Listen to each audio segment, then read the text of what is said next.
Hi, welcome to अल्फाइज।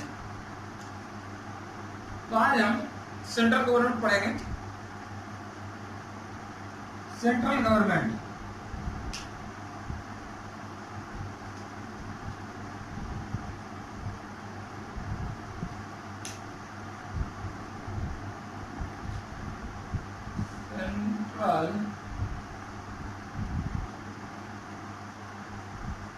Central government अर्थात केंद्र सरकार।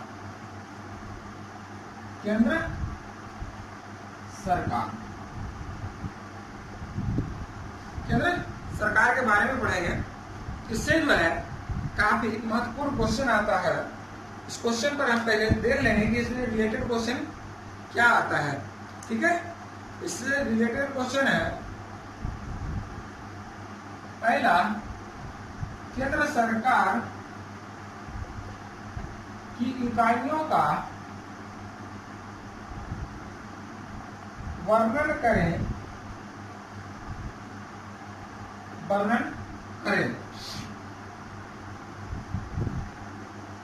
राष्ट्रपति,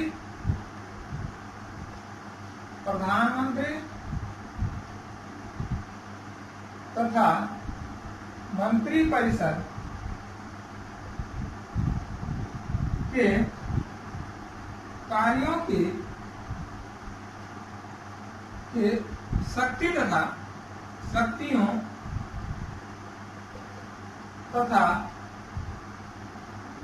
कार्यों की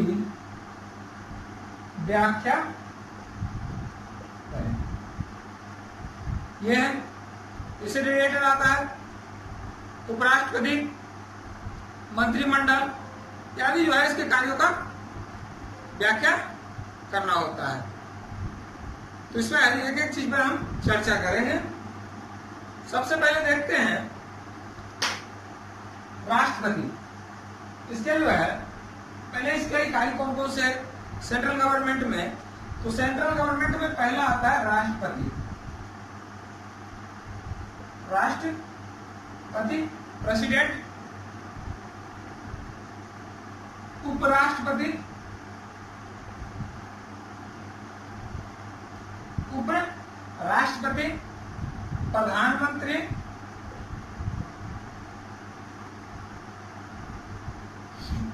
प्रधानमंत्री, केंद्रीय मंत्री, केंद्रीय मंत्री परिषद, केंद्रीय मंत्री परिषद। उसके बाद आता है कैबिनेट कमेटी, मंत्रिमंडल समितियां,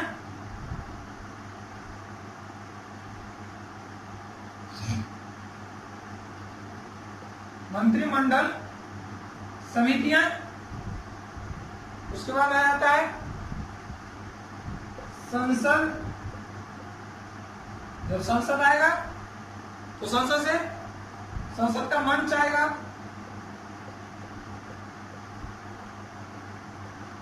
संसद का समिति आएगा।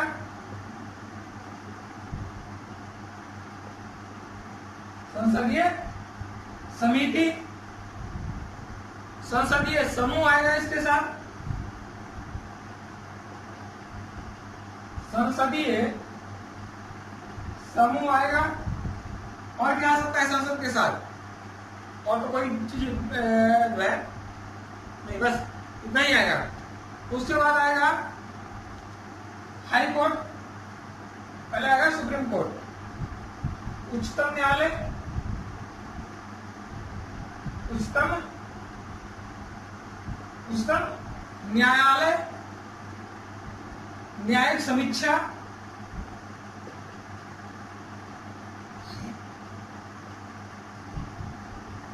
न्यायिक समीक्षा।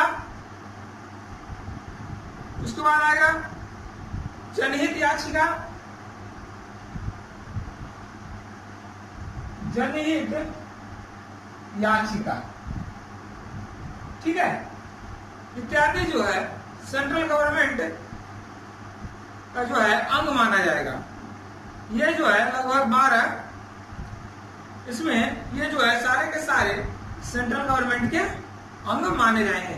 राष्ट्रपति, उपराष्ट्रपति, प्रधानमंत्री, केंद्रीय मंत्रिपरिषद, मंत्रिमंडल समितियां, संसद, संसद का मंच, संसदीय समिति, संसदीय समूह, उच्चतम न्यायालय, न्यायिक समीक्षा तथा जनहित याचिका। ठीक है, ये सारे के सारे जो है संसदीय समूह माने जाएंगे। संसदीय ये करें, ये सारे के सारे जो है सेंट्रल गवर्नमेंट के अंग माने जाएंगे या माने जाते हैं। ठीक है, तो सर एक एक करके सारे पर हम चर्चा करेंगे। पहला आता है राष्ट्रपति।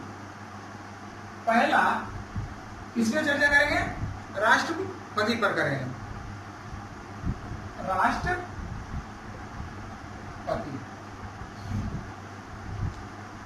इसको मिटा देते हैं। ठीक है, केंद्र सरकार का अंग मिटा देते हैं। सब नोट कर लिए होंगे। आते हैं राष्ट्रपति।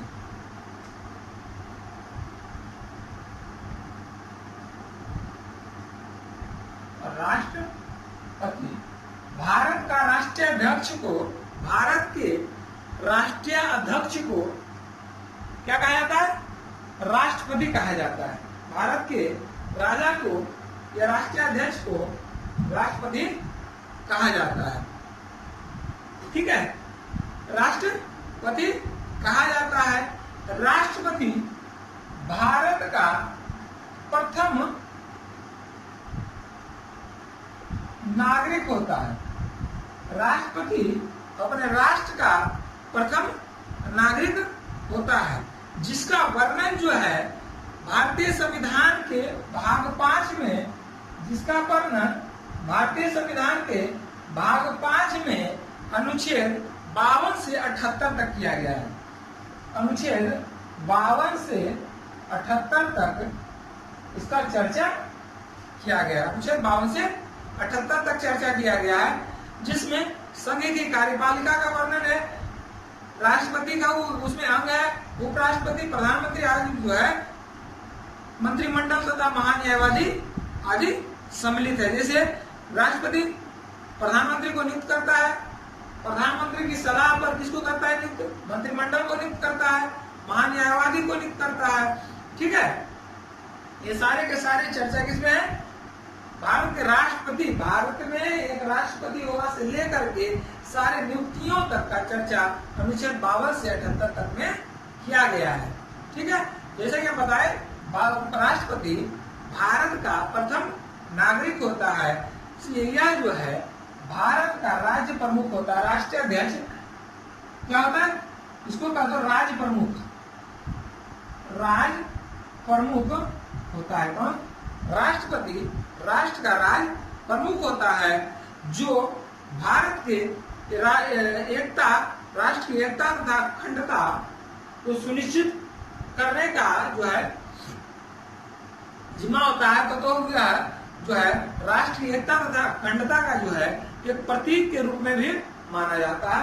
अर्थात जो इतना विशाल देश का एक राष्ट्रीय अध्यक्ष जो है वो राष्ट्रपति है, जिसका निर्वाचन होता है। ठीक है, अभी आप बात किए किसका? निर्वाचन का। राष्ट्रपति का निर्वाचन होता है। राष्ट्रपति का निर्वाचन दो तरह का, एक होता है प्रत्यक्ष, एक होता है अप्रत्यक्ष। तो जो ये है राष्ट्रपति का निर्वाचन होता है, राष्ट्रपति का निर्वाचन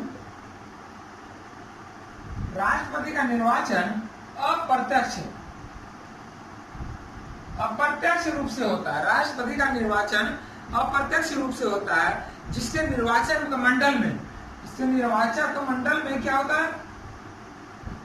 संसद के दोनों सदन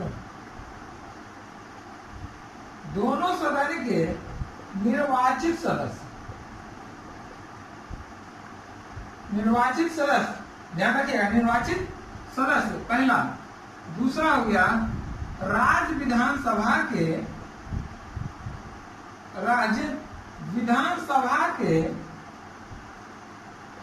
निर्वाचित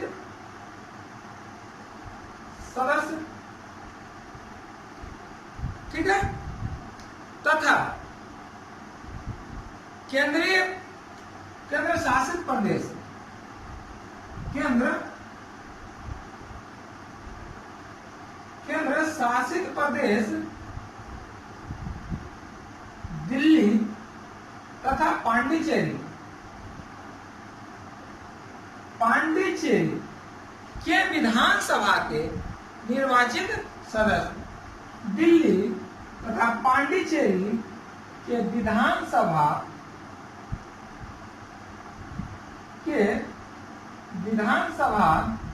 का निर्वाचित सदस्य भाग लेते हैं। ठीक है, अब एक चीज ध्यान दीजिएगा, जितना भी कहा गया है निर्वाचित सदस्य, तो निर्वाचित होता है जिसमें जनता का द्वारा निर्वाचन के विधि से द्वारा चुना जाता है, जनता के द्वारा चुना जाता है, चाहे वह प्रत्यक्ष रूप से हो या अप्रत्यक्ष रूप से हो, लेकिन उसका निर्वाचन होता है। निर्वाचन के रूप में के बाद जो है उसके निर्वाचित होता है।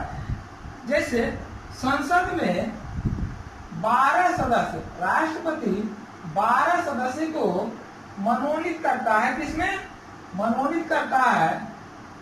राज्यसभा में,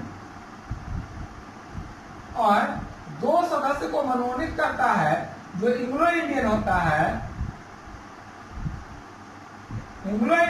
है, इसको कहा करता है लोकसभा में मनोनीत करता है। तो ये जो मनोनीत सदस्य हैं या विधान जो है, ये मनोनीत सदस्य राष्ट्रपति के निर्वाचन में भाग नहीं लेंगे। ठीक है, पहला का।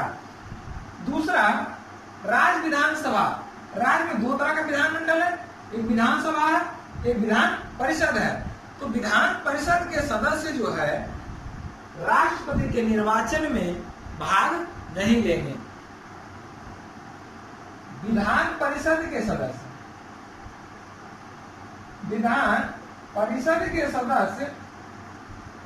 राष्ट्रपति के निर्वाचन में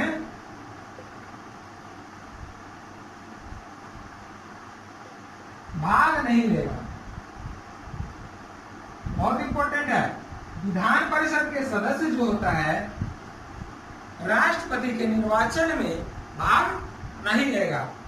अब ये जो है केंद्र शासित प्रदेश में विधानसभा कहाँ है? दिल्ली और पांडिचेरी विधानसभा के सदस्य ही राष्ट्रपति के निर्वाचन में भाग ले सकते हैं। राइट?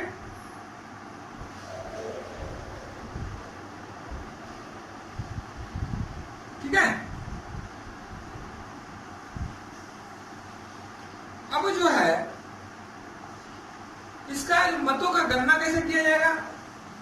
एक जो होता है इसका अप्रत्यक्ष रूप से है, तो अप्रत्यक्ष रूप से इसके जो है निर्वाचित सदस्य भाग ले रहे हैं, संसद भाग ले रहे हैं, विधायक भाग ले रहे हैं, तो इसके जो है एक विधायक का मूल्य क्या होगा?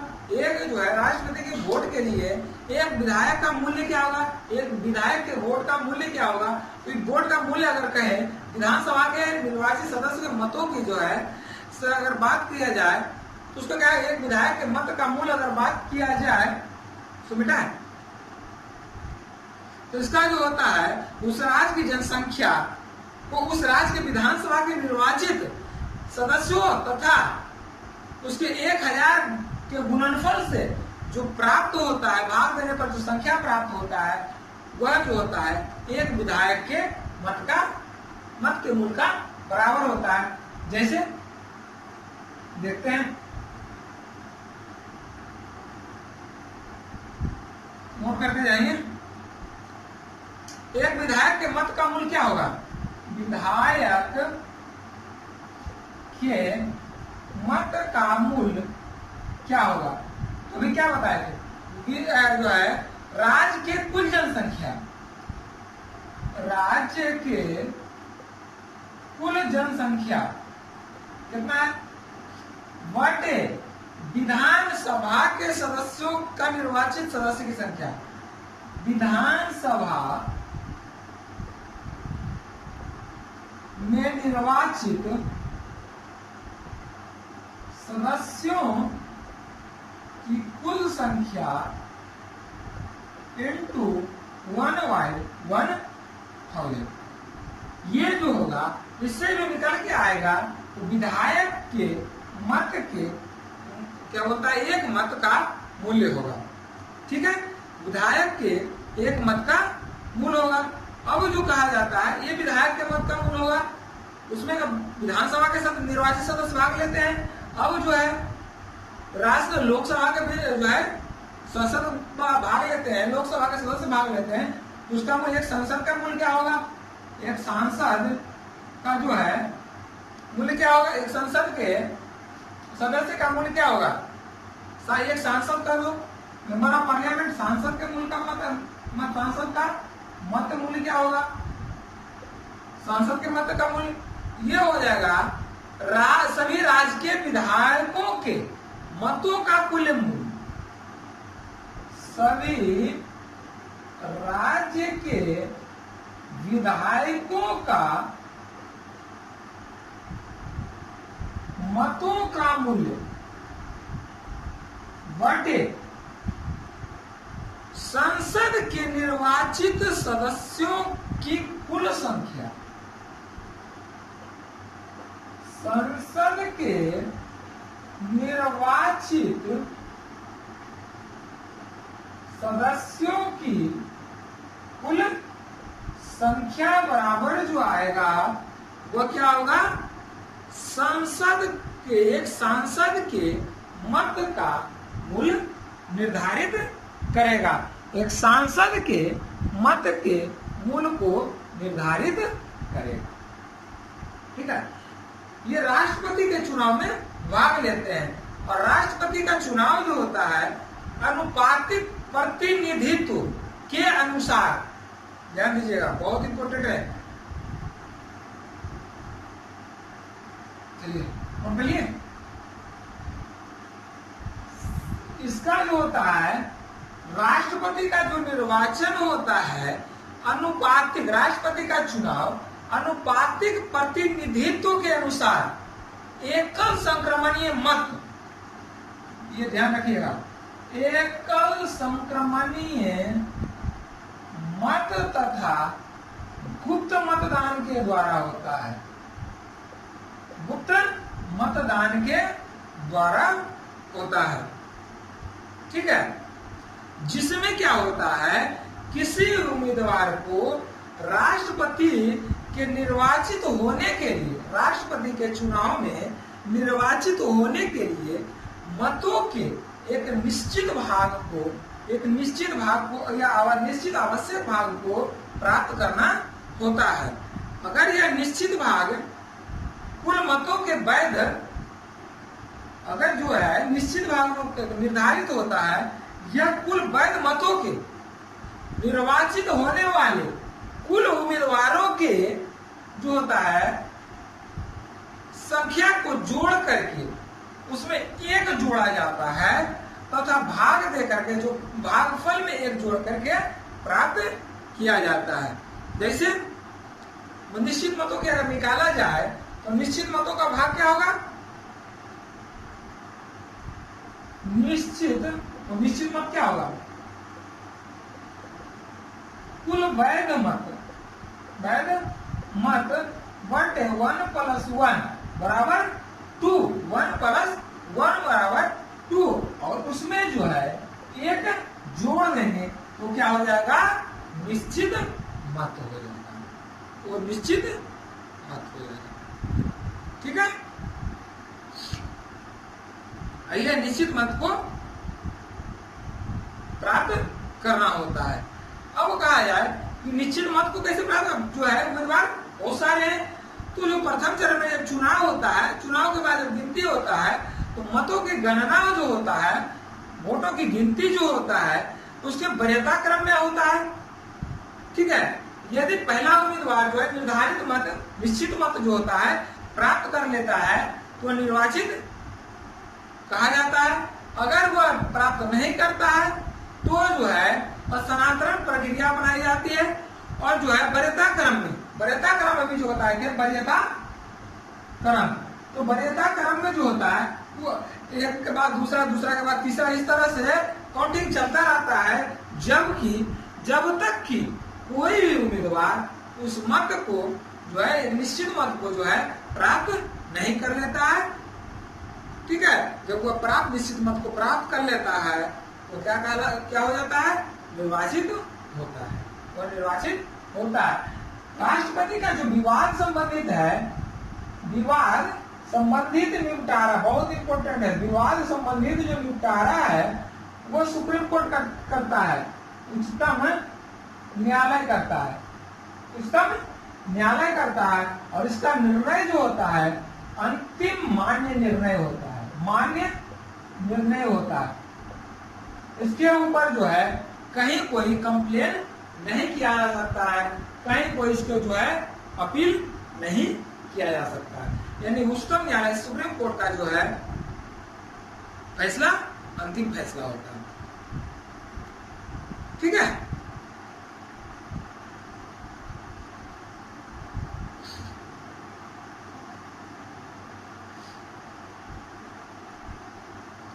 अब जो है राष्ट्रपति के पद के अर्हता क्या होता है? वो नॉर्मल जो है राष्ट्रपति वो भारत का नागरिक होना चाहिए, 35 वर्ष की आयु को पूरा करना चाहिए, वो दिवालिया नहीं होना चाहिए, वो जो है लोकसभा में निर्वाचित होने के लिए योग्यता रखता हो। ठीक है, उसके बाद जो है सबसे इंपॉर्टेंट, राष्ट्रपति का नामांकन के लिए 50 प्रस्तावक तथा 50 अनुमोदक की आवश्यकता होता है। 50 प्रस्तावक और 50 अनुमोदक की आवश्यकता होता है। ठीक है, और जो है अगर चुनाव में एक वैध मतों का 1/6 भाग प्राप्त नहीं करता है, एक भाग प्राप्त नहीं करता है उम्मीदवार, तो इसका जमानत जो है, जमानत की राशि जो आरबीआई में जमा होता है, राष्ट्रपति का जो जमानत की राशि होता है वो आरबीआई में जमा होता है। और ये 1/6 भाग अगर प्राप्त नहीं करता है तो यह जमानत की राशि आरबीआई द्वारा जब्त कर लिया जाता है। ठीक है,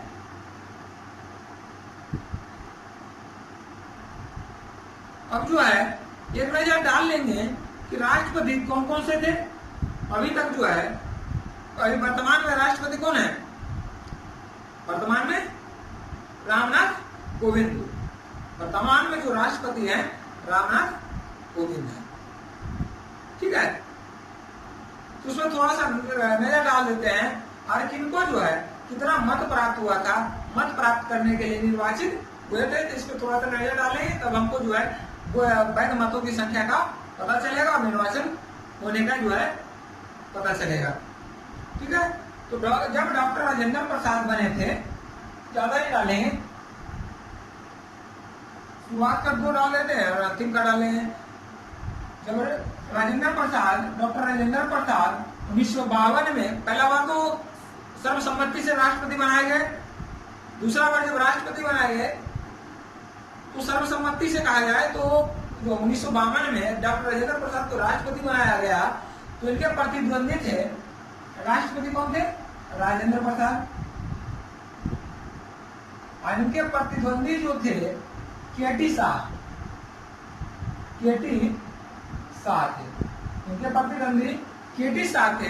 डॉक्टर राजेंद्र प्रसाद को जो मत प्राप्त हुआ था 83.81% तथा केटी शाह को जो प्राप्त हुआ था मत वह हुआ था कितना बचेगा?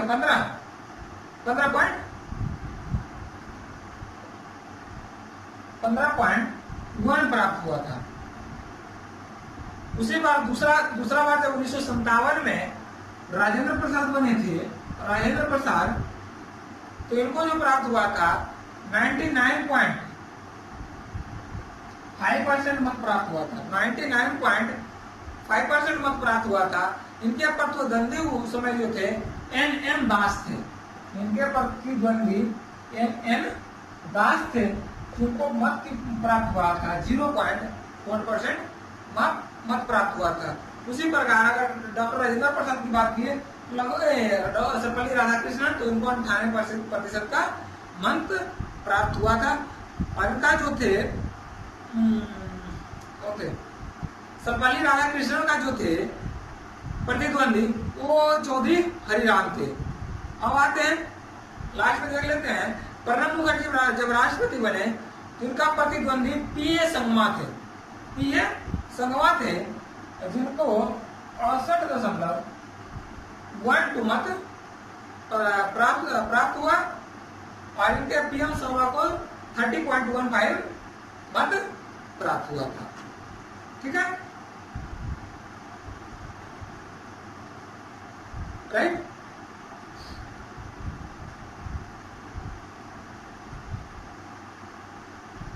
दिक्कत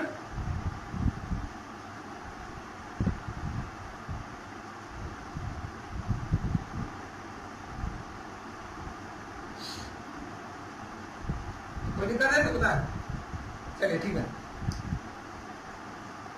अरे सारा वही हो जाता है, इससे क्वेश्चन जो है प्री में भी काफी महत्वपूर्ण हो जाता है, इसलिए थोड़ा सा ध्यान दें। चलो ठीक है, चलो तब तक चलो। चलिए अब जो है राष्ट्रपति का पदावधि महाभियोग पढ़ेंगे। राष्ट्रपति का जो पदावधि होता है और पदावधि के बाद जो महाभियोग राष्ट्रपति के ऊपर लगाया जाता है तथा राष्ट्रपति का अगर पद रिक्त हो तो उस समय राष्ट्रपति के पद का कार्य का निर्वहन कौन करेगा, इस पर चर्चा करते हैं। तो राष्ट्रपति का पदावधि पहले देखते हैं। पदावधि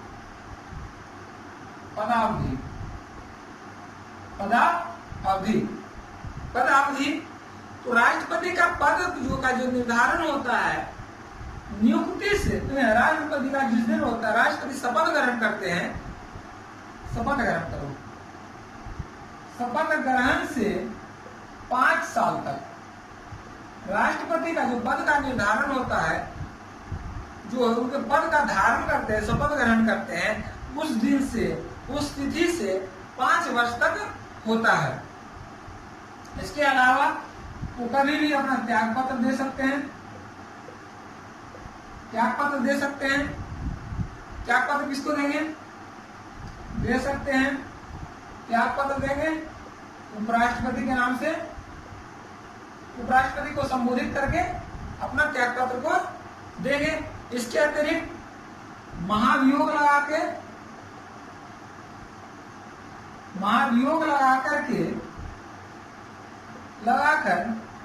उन्हें जो है हटाया जा सकता है। महाभियोग लगाकर उनको पद को रिक्त किया जा सकता है। ठीक है, उसके बाद जब तक राष्ट्रपति का उत्तराधिकारी, इसके अलावा जब तक राष्ट्रपति का उत्तराधिकारी राष्ट्रपति के पद को ग्रहण नहीं कर लेता है, तब तक राष्ट्रपति के पद को रिक्त नहीं किया जा सकता है। इस अवस्था में राष्ट्रपति अपने 5 वर्ष पूरे करने के उपरांत भी राष्ट्रपति के पद पर बने रहते हैं। या अगर वही राष्ट्रपति पुनः निर्वाचित हो जाते हैं तो वह राष्ट्रपति पद पर बने रह जाते हैं अगले कार्यकाल के लिए। ठीक है, यह जो है पुनः निर्वाचन जो है, निर्वाचन की कोई सीमा नहीं है, 1 बार 2 बार 3 बार या कोई काउंटिंग नहीं है। जबकि अमेरिका में राष्ट्रपति का 2 बार निर्वाचन होता है। राष्ट्रपति का 2 बार निर्वाचन होता है। कहाँ? अमेरिका में। यानी अमेरिका में कोई भी व्यक्ति राष्ट्रपति के पद पर अधिकतम 2 बार निर्वाचित हो सकता है। बहुत इंपॉर्टेंट है। ठीक है, पदावधि। अब आता है महाभियोग।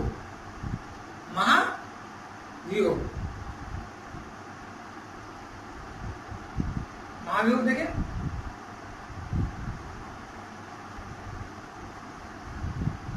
महाभियोग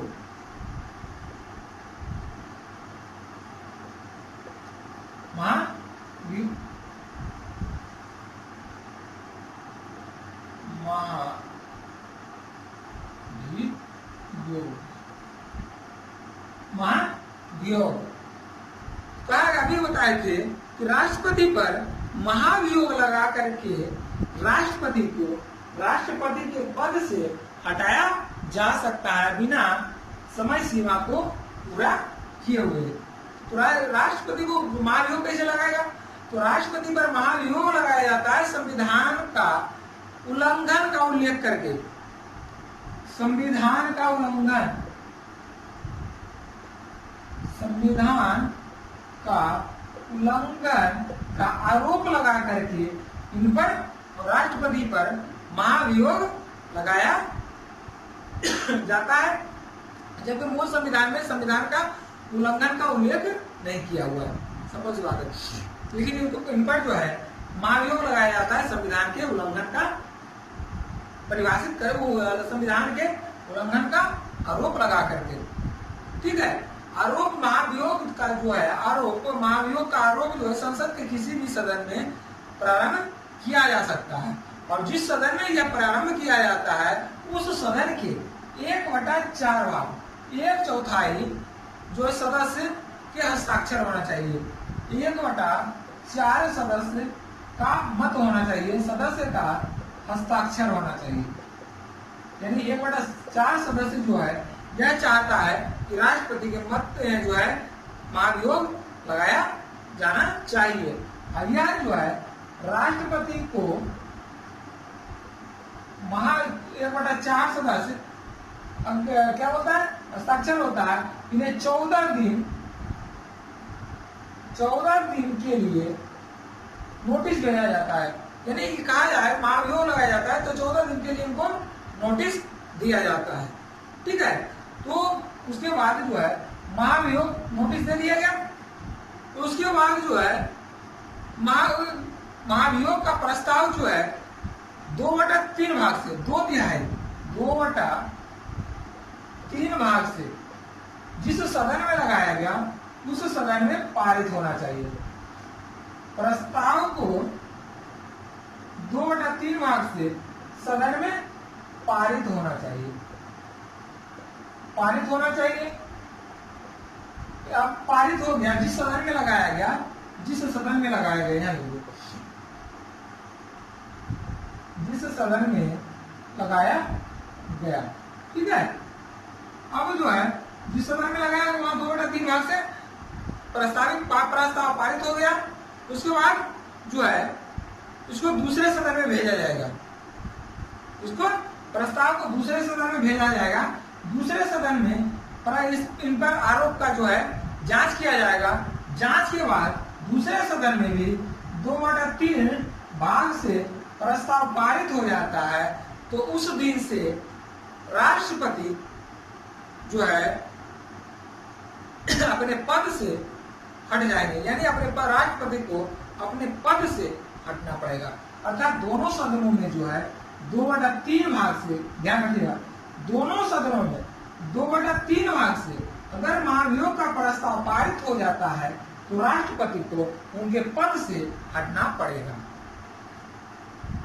राष्ट्रपति पर महाभियोग लगाने के लिए जिस सदन के द्वारा जिस सदन में राष्ट्रपति का महाभियोग चलाया जा रहा है उस सदन में 1/4 सदस्य का हस्ताक्षर होना चाहिए। यानी 1/4 सदस्य का हस्ताक्षर होना चाहिए।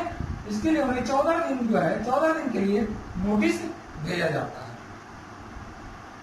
ठीक है।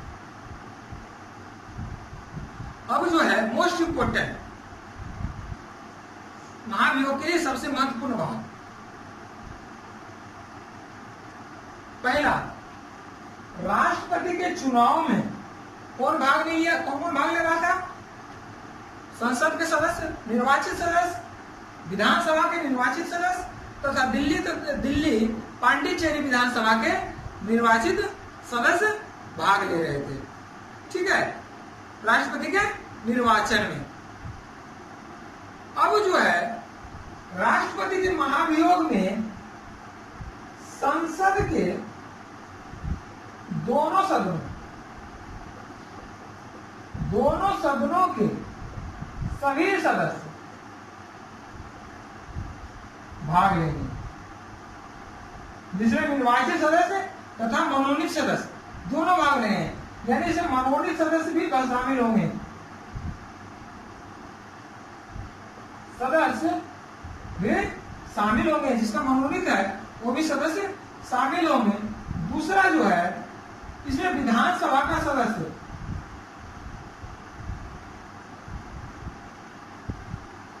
तथा दिल्ली और पांडिचेरी, दिल्ली और पांडिचेरी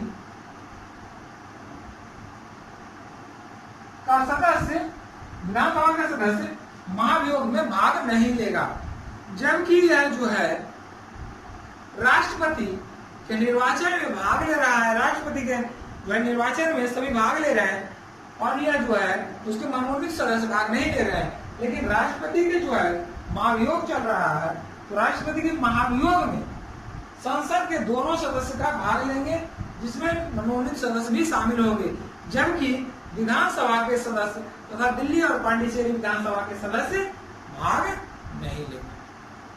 ठीक है, बहुत इंपॉर्टेंट है। क्वेश्चन आता है इसमें से कौन भाग लेंगे? ये संसद के जो है दोनों सदन के सदस्य भाग लेंगे, विधानसभा के सदस्य और दिल्ली पांडिचेरी के सदस्य भाग लेंगे। ए सही है, बी सही है, दोनों सही है, दोनों गलत है। ये क्वेश्चन पूछा जाता है। ठीक है, उसके बाद जो है नोट करें पहले,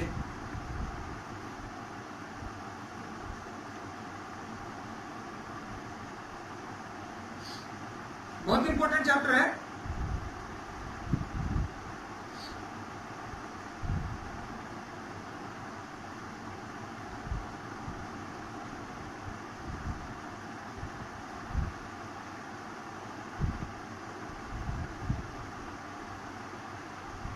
बाकी जो है नेक्स्ट क्लास में पढ़ेंगे इनकी शक्ति, इनके द्वारा नियुक्ति किया गया इनका पावर, इनका विधायी शक्ति इत्यादि जो है राष्ट्रपति का अगले क्लास में पढ़ेंगे। काफी महत्वपूर्ण है, क्योंकि एक एक चीज पर देखना है, एक बार इसको क्या होता मान करके देखें। काफी क्वेश्चन इससे पूछा जाता है किसी भी एग्जाम में। ठीक है।